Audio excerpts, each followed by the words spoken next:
भारत और उसकी मईशत अंधे कुएं में जा रही है। मोदी सरकार का $5 ट्रिलियन की मईशत का ख्वाब एक मजाक बन चुका है। ये सब कुछ हम नहीं कह रहे, ये हमारी राय नहीं है, ये भारत के वो आलमी शोहरत याफ्ता माहिरीन कह रहे हैं जिनकी कदर पूरी दुनिया करती है। ये भारत के साबिक गवर्नर स्टेट बैंक या रिजर्व बैंक ऑफ इंडिया के साबिक गवर्नर रघु राजन कह रहे हैं। ये भारत के नोबल इनाम याफ्ता माहिर मैशत जिनको कल इनाम मिला है अभिजीत कह रहे हैं। ये उन लोगों की राय है। इसका पस मंजर ये है कि भारत के बड़े बड़े कारोबार आजकल ठप हो रहे हैं, सनती पहिया जाम हो रहा है, फैक्ट्रीज बंद हो रही हैं, बेरोजगारी की शरह 45% हो गई है, बैंक दिवालिया हुए हैं और दर्जनों कंपनीज ने बोरिया बिस्तर लपेट दिया है।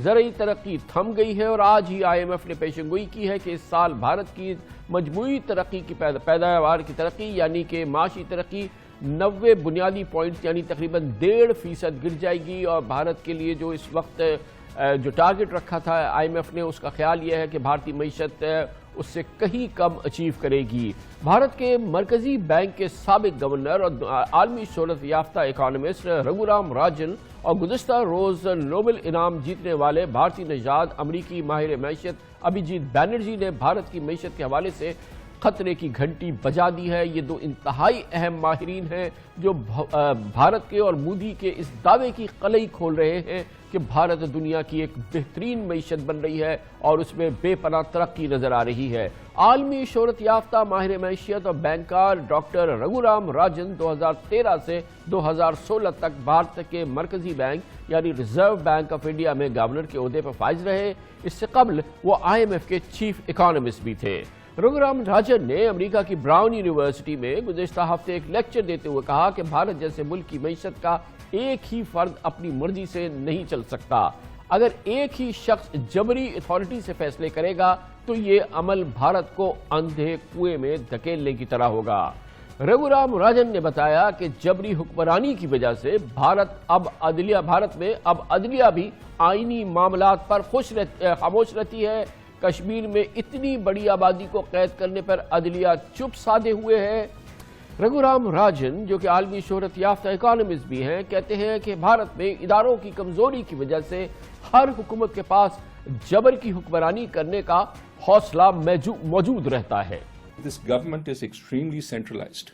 When you run a country from the top, it becomes much harder because you've got to create an overall framework for operations and then decentralize the decision making so that not just your ministries but further down to the states so that people can actually do what they need to do.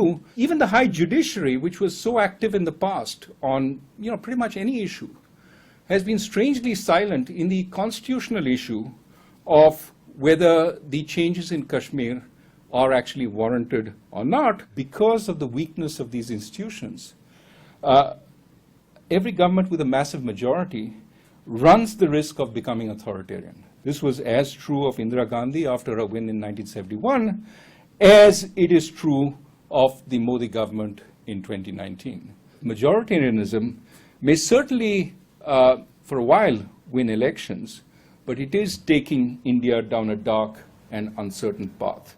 Raghu राजन ने इसी तकरीर में जो उन्होंने America में brown university में की, मोदी सरकार को आईना दिखाया कि अक्सरियती हुजूम की बदौलत आप इलेक्शन तो जीत गए लेकिन भारत एक अंधी बंद गली की तरफ जा रहा है।